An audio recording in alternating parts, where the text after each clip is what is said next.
जय माता दी दोस्तों। माँ वैष्णो देवी की यात्रा भारत के उन प्रमुख यात्राओं में से एक है जिसे भक्त बहुत ही श्रद्धा भाव से करते हैं। इसके साथ ही कहते हैं माँ स्वयं अपने भक्तों को चुनती हैं। जिसे माँ का बुलावा आता है वो हर मुश्किल, हर विपरीत परिस्थिति को पार करके माँ के धाम तक पहुंच ही जाता है। वैसे तो यात्रा करने का तरीका पूरी तरीके से आपके सामर्थ्य और समय पर ही निर्भर करता है, लेकिन मैं आपको इस वीडियो में एक ऐसा तरीका बताऊंगी जिसको अपनाकर आप इस यात्रा को सरल और सहज तो बना ही लेंगे, साथ ही एक कभी न भूलने वाले यादगार यात्रा के रूप में हमेशा अपने दिमाग में बसाए रख सकते हैं। तो इस वीडियो को अंत तक देखें और अगर मेरा तरीका पसंद आए तो इसे एक बार जरूर अपनाकर इस यात्रा को करें। तो आइए एक बार फिर से माता रानी का जयकारा लगाते हुए इस परम सुख को अनुभव करते हुए इस वीडियो को शुरू करें। जय माता दी। तो सबसे पहले आप जम्मू से कटरा पहुंचे, क्योंकि आप जो भी विधि अपनाएंगे आपको आना कटरा ही पड़ेगा। तो कटरा पहुंचने के बाद आप कटरा बस स्टैंड पर उतर के वहाँ आसपास बहुत सारे होटल हैं जिसे आप चाहें तो पहले बुक करके और चाहें तो वहाँ आकर बुक कर सकते हैं। पहले बुक करना ज़्यादा सुविधाजनक होता है, क्योंकि आने के बाद कभी कभी भीड़ होने से होटल मिलना मुश्किल हो जाता है। तो होटल मिलने के बाद आप वहाँ निहारिका कॉम्प्लेक्स में भी बुक कर सकते हैं। होटल मिलने के बाद आप भोजन करें, चाहे तो निहारिका के बुफे को देखें, नहीं तो वहाँ के लोकल स्ट्रीट फूड को भी आप चूज कर सकते हैं।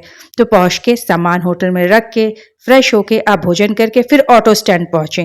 ऑटो स्टैंड पहुँचने के बाद आप वहाँ से लोकल साइट सीन्स उसी दिन कर लें, क्योंकि अगर आप ज़्यादा थक जाएंगे तो अगले दिन आके करना मुश्किल हो जाएगा।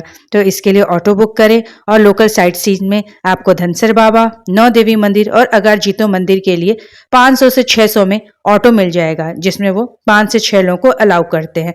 तो पहले बाबा धनसर का शिव गुफा में जाएं, वहां दर्शन करें। बाबा धनसर का दर्शन करके वहां के प्रकृति झरने को एंजॉय करें। क्योंकि मैं पहले दर्शन करना इसलिए बता रही हूँ क्योंकि जब आप दर्शन करके उतरते हैं तो पर कहीं आने जाने की शरीर में शक्ति नहीं बचती।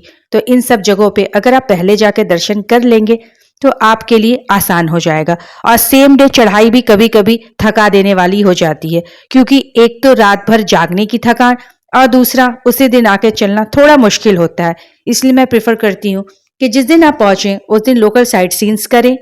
जैसे पहले अगारजीतो आप पहले आप धनसर बाबा क्या किया आपने, अब नौ देवी मंदिर का दर्शन आप कर सकते हैं। ये सब ऑटो वाला आपको एक साथ बुक करके घुमा देगा। नौ देवी मंदिर भी बहुत खूबसूरत मंदिर है, प्रकृति गुफा के अंदर माँ की 9 पिंडियां, जिसे देख के बहुत अच्छा लगता है। साथ में अगर आप परिवार के साथ हैं तब तो क्या ही कहना, क्योंकि यहाँ पे बच्चों के लिए भी बहुत कुछ है। तो पहले माता के दर्शन करें। यहाँ माँ 9 पिंडियों के रूप में विराजमान है। तो प्राकृतिक रूप से बने इस गुफा में और माँ के 9 पिंडियों के रूप में माता रानी के दर्शन के बाद आपका मन खुशी से झूम उठेगा। आप एक बार फिर से ऊर्जा से भर जाएंगे, ताकि आप अगले दिन की चढ़ाई के लिए पूरी तरीके से चार्ज हो सके। जो मैंने बच्चों की बात कही थी, वो यहाँ पे बच्चों के लिए एक छोटा सा तालाब बनाया गया है, जिसमें आपको पास में रबड़ के टायर ट्यूब्स भी मिलते हैं, जिसे आप रेंट पे लेके उसे पहनकर पानी में उतर सकते हैं। ये फैमिली के साथ एक मजेदार समय हो सकता है, क्योंकि आप थके नहीं होंगे, यात्रा की थकान नहीं होगी, चढ़ाई की थकान नहीं होगी, तो आप इसे भरपूर इंजॉय कर पाएंगे। इसीलिए जिस दिन पहुंचे उस दिन का समय इन साइट सीन्स के लिए रखना चाहिए। फिर बाबा अगारजीतो के मंदिर जाना ना भूलें। तो इन सभी साइट सीन्स के बाद ऑटो वाला आपको फिर से कटरा मेन चौक पे उतार देगा, जहां पे आप अपने होटल में जाके आराम कर सकते हैं और रात को कटरा मार्केट को एक्सप्लोर कर सकते हैं। शाम ढलते ही कटरा की खूबसूरती देखने लायक होती है, मानो चारों तरफ दिवाली के दिए जगमगा रहे हों। ऐसे में आप मार्केट को घूम सकते हैं और वहां पे लोकल दुकानों में जाके मेवे वगैरह खरीद सकते हैं। अपने प्रसाद को पहले से सुनिश्चित कर सकते हैं कि आपको क्या चाहिए। उसके बाद आप लोकल मार्केट में घूमिए और फुल मजे लीजिए, अपने मनपसंद खाना खाइए, क्योंकि यहाँ पे छोटे बड़े ढेर सारे रेस्टोरेंट हैं, तो आपको खाने की कोई दिक्कत नहीं होगी। रात में भरपूर नींद लेने के बाद जब अगले दिन सुबह आप उठेंगे तो पूरे तरीके से ऊर्जा से भरे होंगे, क्योंकि आपने डे 1 जिस दिन आप पहुंचे उस दिन पूरा एंजॉय करा। अब अगले दिन सुबह जल्दी से उठ के नहा धो के 6 बजे 5-6 बजे तक तैयार हो जाइए। फिर ऑटो स्टैंड पे जाके ऑटो लेके ईजी सीधे आप दर्शनी गेट तक पहुंच जाइए, क्योंकि अगर आप ऑटो से जाएंगे तो आपका समय बचेगा और दर्शनी गेट तक 200 रुपये में ऑटो आपको पहुंचा देगा। यहीं से यात्रा प्रारंभ होती है। यहाँ सामान चेक होने के बाद आप आगे बढ़ेंगे। अगर आपको जल्दी है तो आप घोड़ा, पिट्ठू, पालकी कुछ भी कर सकते हैं, अगर आपके साथ बच्चे हैं या बुजुर्ग हैं। और अगर आप नहीं चाहते हैं, क्योंकि आपको थकान बिल्कुल नहीं हुई होगी, सुबह आप बहुत ही आराम से उठे होंगे, तो आपके अंदर इतनी एनर्जी होगी कि आप आराम से माता के दरबार तक पहुँच सकें और दर्शन करके लौट सकें। तो जैसे आपकी सुविधा हो उस हिसाब से आप कर सकते हैं। यहाँ पिट्ठू के लिए, घोड़े के लिए सबके काउंटर बने हैं जिसका रेट लिस्ट लिखा होता है, तो उसको पहले पता कर लें, फिर आप आगे बढ़ें। आगे बढ़ने में सबसे पहले आपको बाणगंगा पड़ेगा, जहाँ पे लोग नहाना पसंद करते हैं और दर्शन करने आगे बढ़ते हैं। अगर आप चाहें तो यहाँ उतर के आप अपने ऊपर जल छिड़क सकते हैं, नहीं तो दूर से ही प्रणाम करके आप आगे निकल सकते हैं। मेन चढ़ाई के रास्ते पे आपको वहाँ पे माँ का एक मंदिर भी मिलेगा, जहाँ आप दर्शन करके आगे बढ़ें। रास्ते में ढेरों दुकानें जो कि आपके उत्साह को बढ़ाती जाएंगी और आपको बिल्कुल भी थकान का अनुभव नहीं होगा कि कब आप माता का जयकारा लगाते हुए आगे बढ़ते जा रहे हैं। और हाँ, खाली पेट कभी भी यात्रा ना करें, क्योंकि अगर हमें ऐसा लगता है कि हम खाली पेट रहेंगे तो वहाँ पहुँच के दर्शन करेंगे, लेकिन ऐसा करने से हमारे शरीर का संतुलन बिगड़ जाता है और उसमें दर्द होने लगता है और हमें अनकंफर्टेबल होता है, जिससे हमारा ध्यान माँ के दर्शन से हटके अपने शरीर पर लग जाता है। इसीलिए बिल्कुल भी ये कोशिश ना करें और सारा ध्यान, सारा अपना जो भाव है वो सिर्फ माँ के लिए रखें। सिर्फ माता रानी को याद करते हुए, उनके जयकारे लगाते हुए आगे जोश और खुशी से बढ़ते रहें। माता रानी आपको फटाफट इतना साहस देंगी कि आप कब उनके दरबार तक पहुँच जाएंगे कुछ पता भी नहीं चलेगा। हो सके तो सीढ़ियों का यूज़ कम करें, क्योंकि सीढ़ियों को इस्तेमाल करने से थकान ज़्यादा होती है और पैदल मार्ग चुनने से थकान कम होती है। धीरे धीरे छोटी छोटी सांस लेते रहें, कुछ खाते पीते माँ का जयकारा लगाते हुए आगे बढ़ते रहें। प्रकृति के नज़ारे यहाँ इतने खूबसूरत हैं कि आपका मन जो है इन्हीं सब में लगा रहे। अगर आपको कोई परेशानी है तो यहाँ डिस्पेंसरीज भी आपको मिल जाती हैं ईजिली। तो पहले आपको माँ के दर्शन के रास्ते में बाणगंगा पड़ेगा, फिर चरण पादुका, उसके बाद ये देखिए खूबसूरत नज़ारा, ये अर्धकुमारी। अर्धकुमारी में भी बहुत ही रौनक रहता है।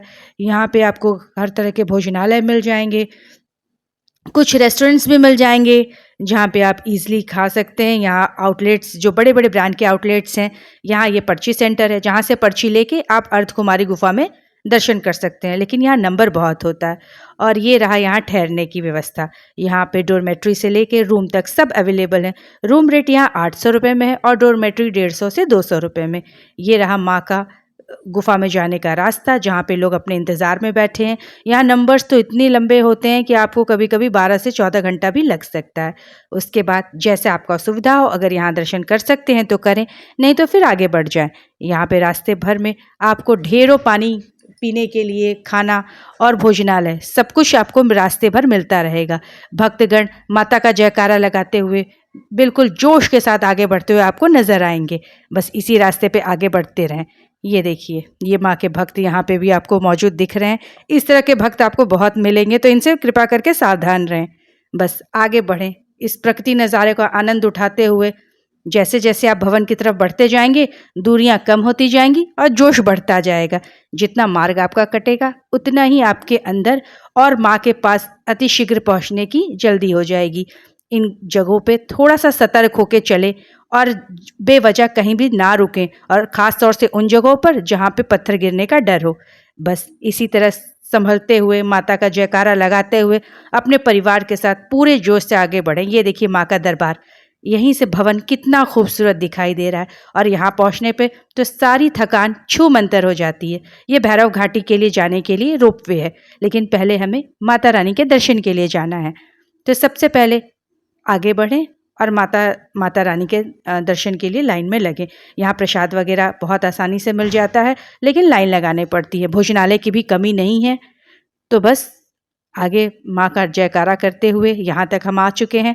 अब आगे भी बहुत आसानी से माता रानी अपना दर्शन अवश्य देंगी। यहाँ भेंट शॉप है जहाँ पे प्रसाद आदि मिलता है। तो यहाँ पहले पर्ची ले लें, पर्ची लेके प्रसाद लेके माँ के दर्शन के लाइन में लग जाएं। लाइन कभी कभी बहुत बड़ी होती है, जिसमें 6 से 7 घंटे भी लग जाते हैं, और भीड़ नहीं होने पे एक छोटी सी दूरी में आप ये दर्शन कर सकते हैं, जिसमें समय बहुत कम लगता है। लॉकर की व्यवस्था है, तो अपना सारा सामान लॉकर में रख के माता रानी के दरबार में प्रवेश करें। तो यहाँ माता रानी का जय माता दी का नारा लगाएं, माता का दर्शन करें और दर्शन करके जब आप बाहर निकलेंगे तो इतना सुख और शांति का अनुभव करेंगे जैसे शरीर का सारा दर्द निकल गया। अब भैरव घाटी के लिए रोपवे का टिकट लेने का लाइन लगाएं। 100 रुपये में यहाँ आना जाना दोनों हो जाता है। आपके टिकट पे जो भी टाइम मेंशन होगा ये एग्जैक्ट 1 घंटा उसी का देखते हैं। अगर थोड़ा सा भी ऊपर नीचे हो जाए तो आपको टिकट दूसरा लेना पड़ सकता है। तो भैरव बाबा का दर्शन करें, भैरव घाटी को एंजॉय करें, माता का दरबार वहाँ से बहुत खूबसूरत दिखता है। उसके बाद अब वापस नीचे कटरा की तरफ चले आएँ और कटरा आने के बाद आपको जैसी सहूलियत हो उस हिसाब से अपने ट्रेन को पकड़ें और अगर समय रहे तो उस दिन आराम करें। तो इसी के साथ इस वीडियो की जानकारी को यहीं समाप्त करते हुए उम्मीद करती हूँ ये तरीका आपको पसंद आए और इसे अपनाने के बाद आपकी यात्रा और मंगलमय और सरल और सहज हो जाए। जय माता दी। वीडियो देखने के लिए धन्यवाद।